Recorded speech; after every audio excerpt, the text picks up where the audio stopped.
The one that we saw in the Clone Wars was like buried underground for a long time. They were thought to be extinct. Like Smaug. Kind of. You Like think they collect gold? maybe. What's up, everyone, and welcome to the Star Wars Explained Weekly Q&A. I'm Alex. I'm Molly. And what did we get up to this past week? We did some karaoke. Yep. We love some karaoke. Did we do any Star Wars related songs? I didn't do Weird Al this time. No, but someone put on Jedi Party. That's true. And I was like, are there lyrics to this? There kind of are, yeah. I couldn't tell if they were actually singing lyrics or just going like, because by then we had had some drinks. Yeah, we did that, and we also did Seagulls Stop It Now.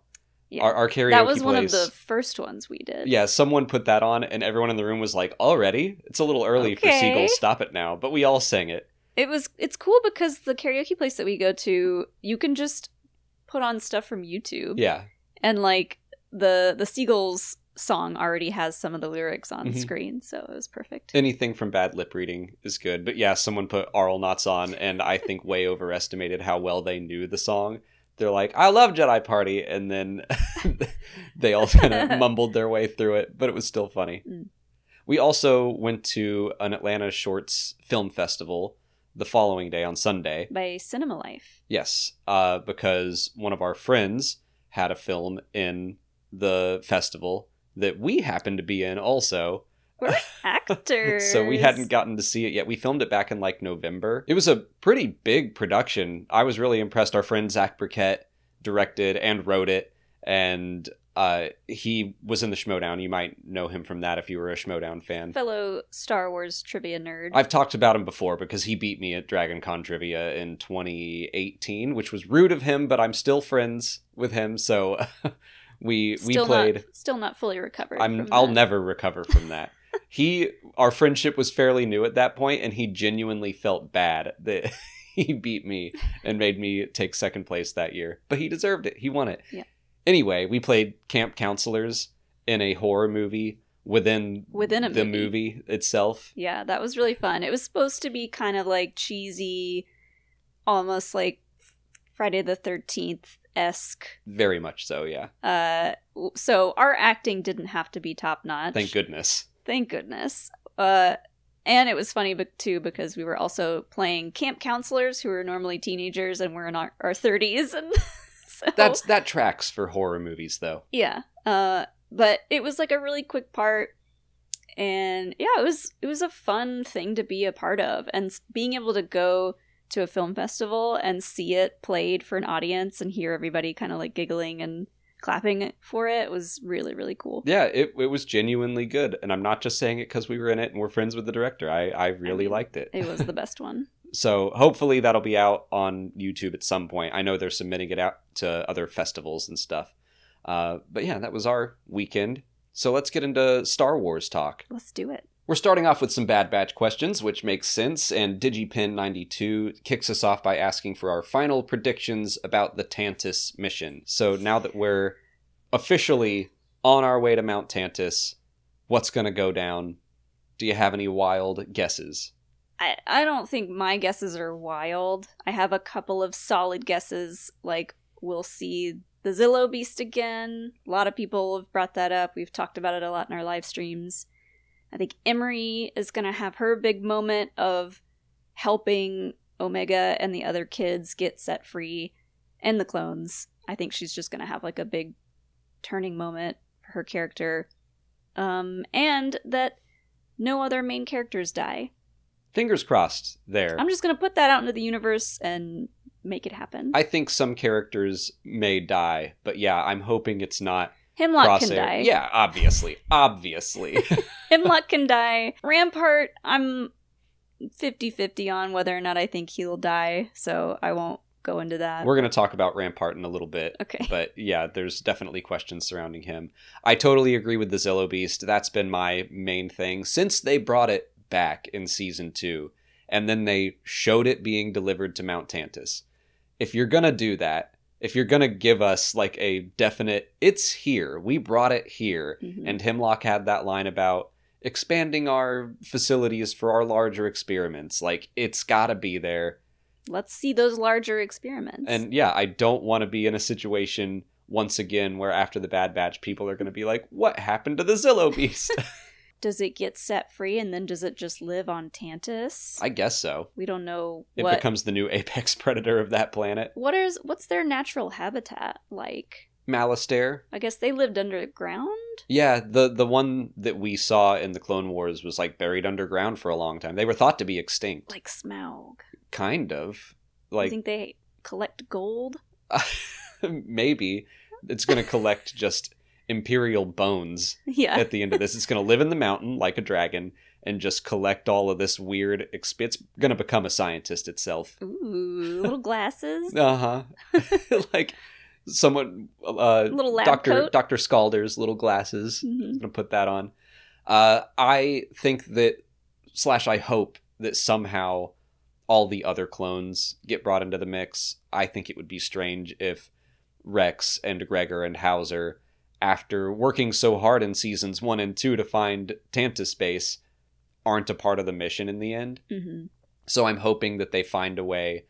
Someone on our live stream this week pointed out that Crosshair was able to get a message out to the Bad Batch at the end of season 2. Mm-hmm. So they could get on the intercom and just alert the clones, hey, this is where it is. Here are the exact coordinates. Yeah. Come get us. We got to see, the last episode is called, like, The Cavalry is Here or something like that. The cavalry has arrived. So we got to see the cavalry. Right. I mean, it could be... Wait, Calvary? Cavalry. Cavalry, not Calvary. That's a place.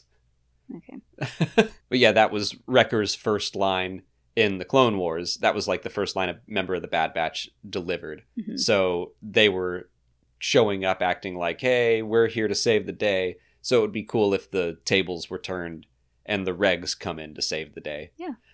I will say, though, as far as potential deaths, I'm worried about Hauser. I'm less worried about the main cast, but I feel like Hauser... We haven't seen him in a while. We saw him in episode 6 and 7. We haven't seen any of the regs in a while. Sure. So I have a feeling that he became like a fan favorite, and so it's a death that would definitely hurt. Mm. So I'm worried for him. I mean, if someone has to die, I guess I'd rather it be Hauser than Crosshair. Yeah, I think I would too. Because early on in the season, a lot of people were thinking Crosshair might be in a position to sacrifice himself to save Omega, and it would kind of make up for everything that he's done. But they've done so much great character work for him this season, making up for what he's done. Mm-hmm. I don't want to see him die. Same. And, you know, that's such a Star Wars thing to do. It'd be like, you became good again, and now you're dead. Granted, they have done an entire season of Crosshair being good again, atoning. So I would not consider that the same as, like, Ben Solo's back, and he's gone. Right. It wouldn't be on that level, but I still hope that he makes it out of all this. Yeah, Omega has done so much work with not just Crosshair, but all of the clones in the Bad Batch to shape them into more well-rounded people. So I don't want to see anyone else die. Sticking with potential character deaths, Nancy asks what's going to happen to Nala Se. Where do you think we stand on her as far as redemption or death, what have you? I think Nala Se, now that we've talked a lot about who's going to sacrifice themselves, if anyone were going to, I think she'd probably be the best character to do it after everything she's done. And she doesn't have a place to go back to, unfortunately. Camino is kind of destroyed. So if she were to sacrifice herself to help Omega or Emery or anyone get out of Tantiss, I think that would be fitting. Yeah, I would guess that she's not going to make it out of this. Not that I don't want her to. I want everybody to make it out, but... Except for Hemlock. Except for Hemlock. All the Imperials, they're cannon fodder. They're just maybe Zillo Beast fodder. But Nala Se, I do think back to the Clone Wars, and I'm like, yeah, she wasn't the best back then.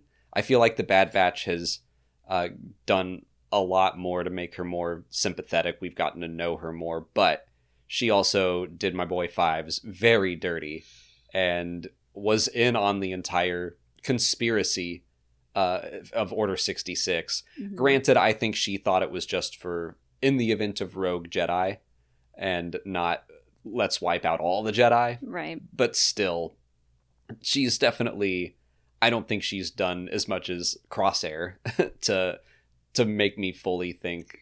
Well, she's been imprisoned this whole time. That's true. On Tantiss. She hasn't had that much of a chance. Hasn't been able to really do much, except she did, she was throwing away Omega's samples, and that worked for a little while. And finally, Lil God wants us to talk about Rampart. Do we think he is going to stay loyal to the Batch? Do we think he's going to turn them into the Empire? How do you see this going with him? I can't really tell. I feel like if he had the chance to really make them believe that he was good again, or was he ever good? Yeah. If he was going to be good and going to be fighting on their side, he would have done it by now. And the whole time he's just kind of been grumpy and been like, well, I'm here, aren't I? Like, he has no other choice. But he also, I would say, had ample opportunity to turn them over to the Empire, and he didn't. I think he's just in it for himself. If he turns them over, they're going to find out that he escaped prison and probably put him back in prison. Right. I think I agree that the second he gives them up, they'll be like, thanks, you're going back to jail. Like, yeah. I think he knows the Empire doesn't care about him.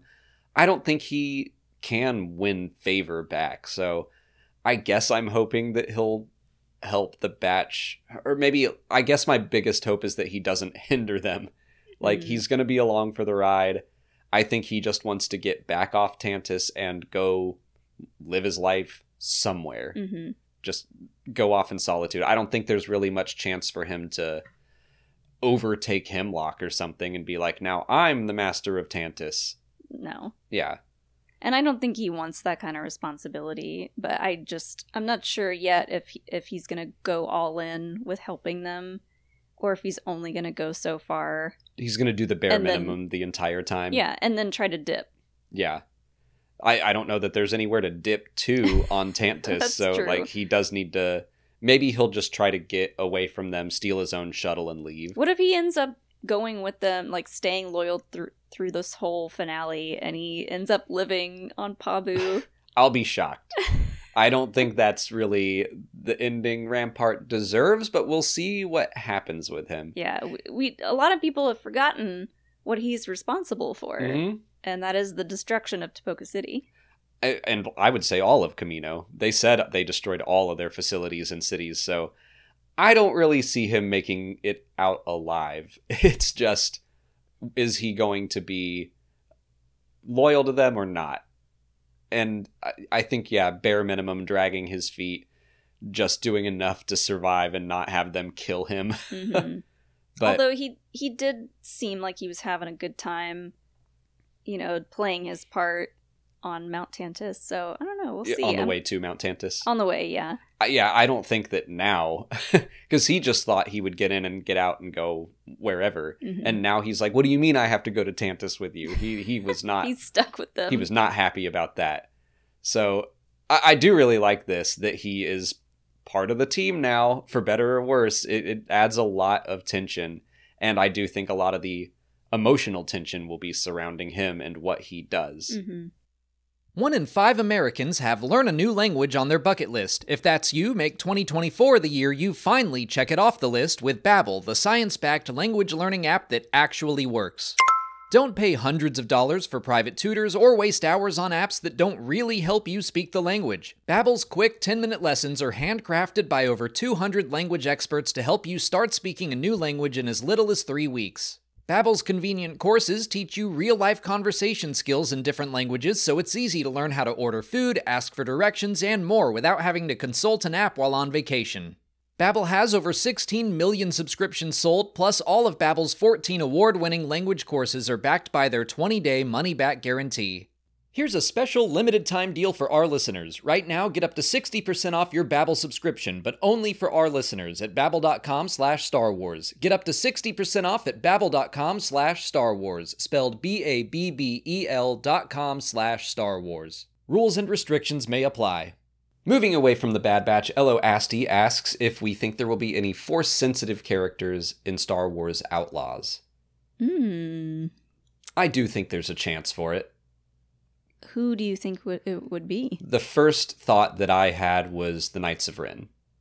Because they, at this point, are allied with Kira and Crimson Dawn. They're kind of off on their own missions. They're breaking into Fortress Vader.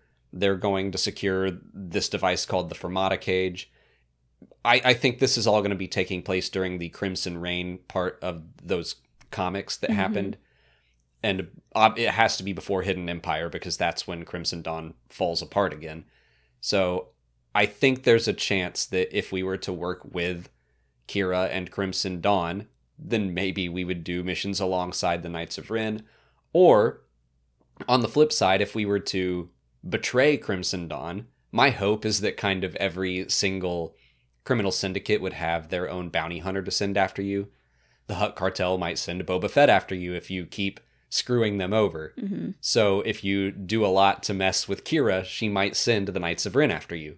I hadn't even thought of them as an option, but that would honestly be a good choice because, yes, they are Force sensitive, but kind of just enough to be like a big boss fight if you needed to like get away from them. Obviously, you wouldn't be much of a match fighting them if you're not able to use the Force. So yeah, I like that choice. I don't know. I'm trying to rack my brain like who else could be around, but it's like, yeah, we have Slim Darth pickings. Vader and Palpatine and Luke, but they're not so involved with the Syndicate side of things. We know the Empire will be around, but, you know, Darth Vader shows up, you're screwed. Yeah. The Knights of Ren are Force sensitive, but they're not on that level. So it would be scary to have a bunch of dark side users coming after you, but not like unbelievable that you would be able to escape.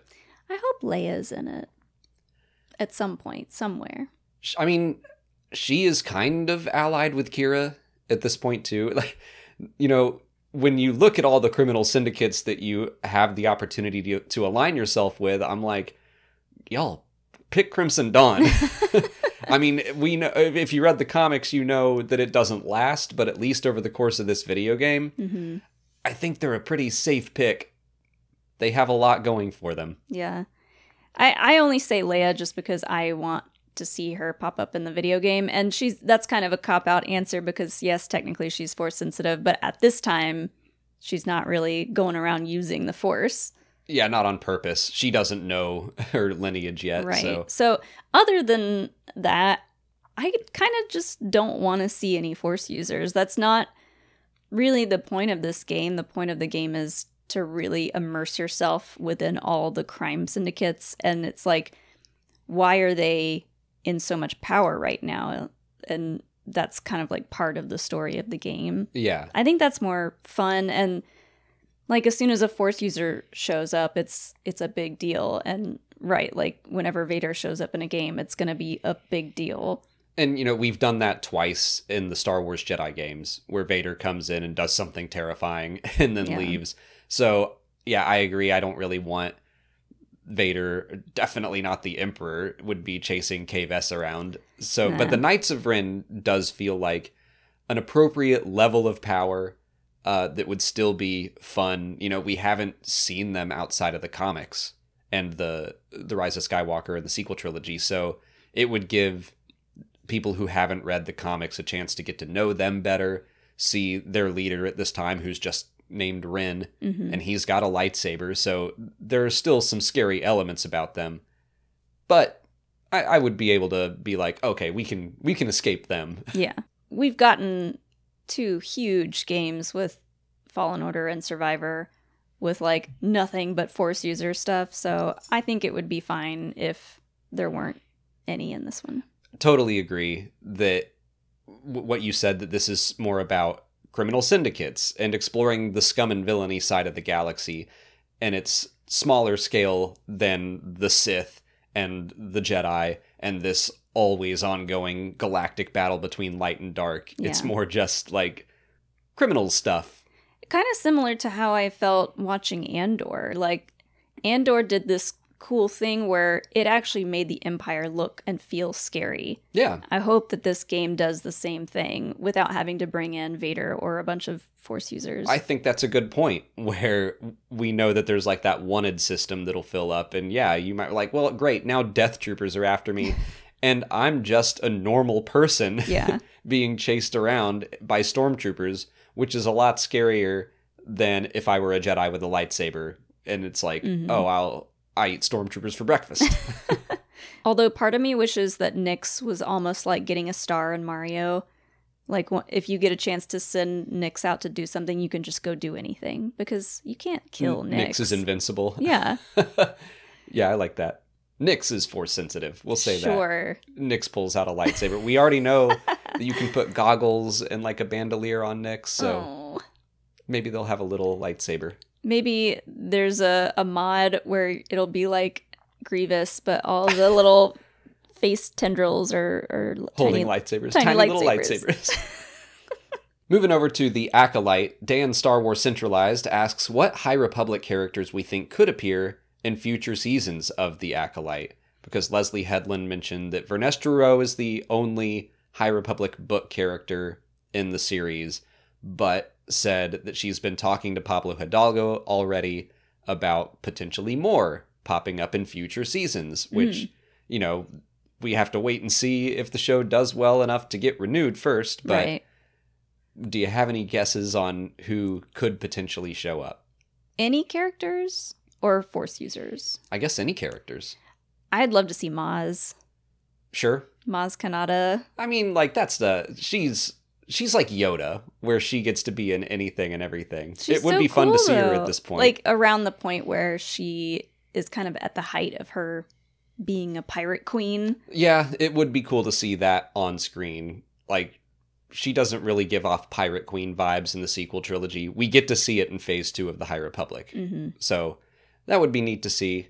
I mean, we all joke about Geode, but it would be funny to see if they could pull that off on screen. That would be hilarious. I don't remember how old Vintians live, but if they can do it, if it actually translates to screen, which I don't know that it would, I'd be up to try.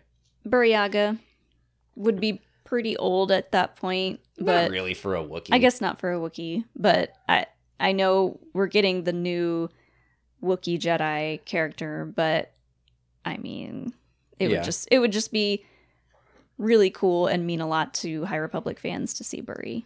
Unfortunately, a lot of the human characters are just not going to be alive at this point because it's a good 100 years after the books and comics. So I think it's unlikely that we would see any of them unless they're in like real rough shape. Yeah. Nubs?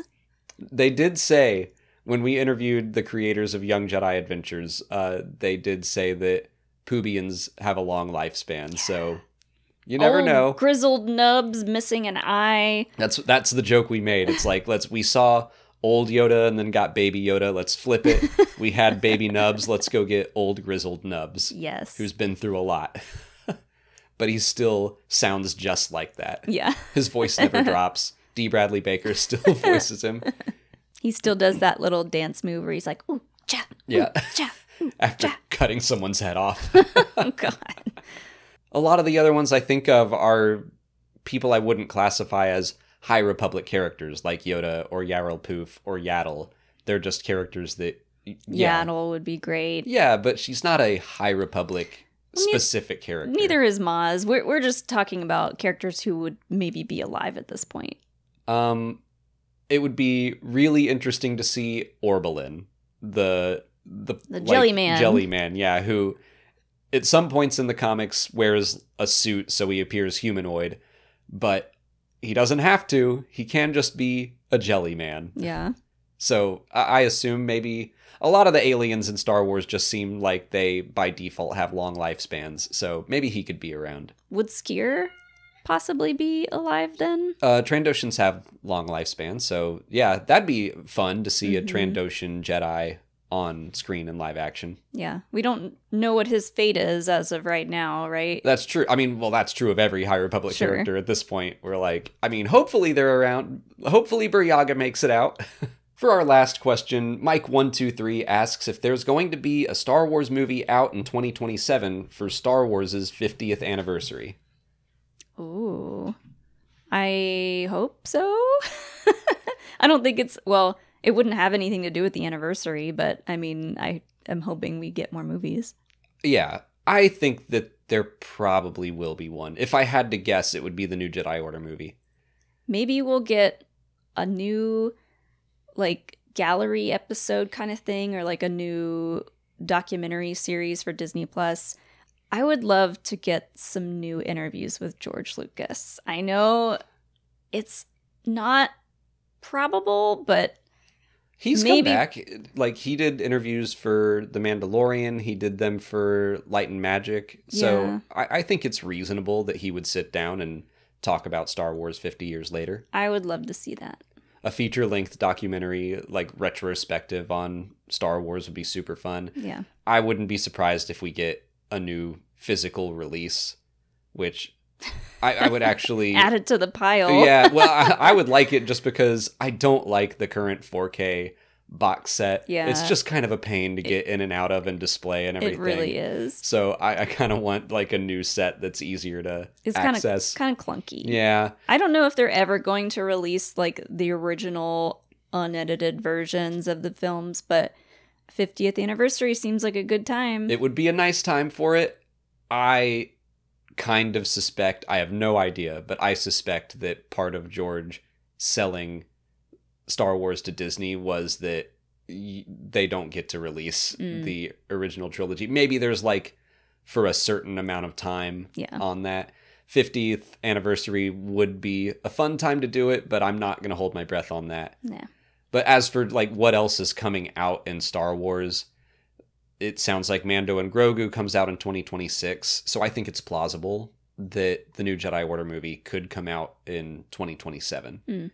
And I'm sure we'll still be getting Disney Plus releases. That might be season 2 of The Acolyte, assuming it gets renewed.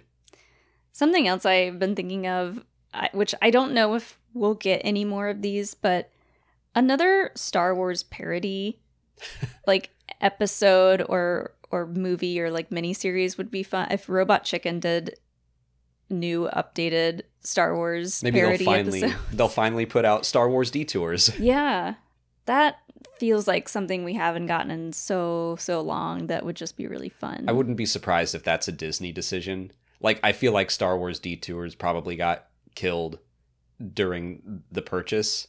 Just they seem very protective of the brand now. Where we've talked about this before, where there used to be that commercial with Darth Vader and his lightsaber runs out of batteries and it was an Energizer commercial. Yeah. You'd never see that now. But if they were to loosen up a little bit, which I think they have over the years, so maybe one day we could just see all of Star Wars Detours. Yeah, I'm shocked that they haven't thrown Mando and Grogu in random commercials like that at this point. But I guess they don't need to. It just doesn't happen anymore. The way you said detours. Just let me talk how I talk. It shocks me every time. Tour. No, you said detours. Tour. Hush. That's all the time we have for questions today. If you want to leave a question for next week's video, just put it in the comments below or sign up for Patreon to join our weekly Q&A discussion. If you haven't already, please like this video, subscribe to the channel. Follow us on Twitter, Instagram, TikTok, Threads, and Blue Sky. And as always, thanks for watching, and may the Force be with you.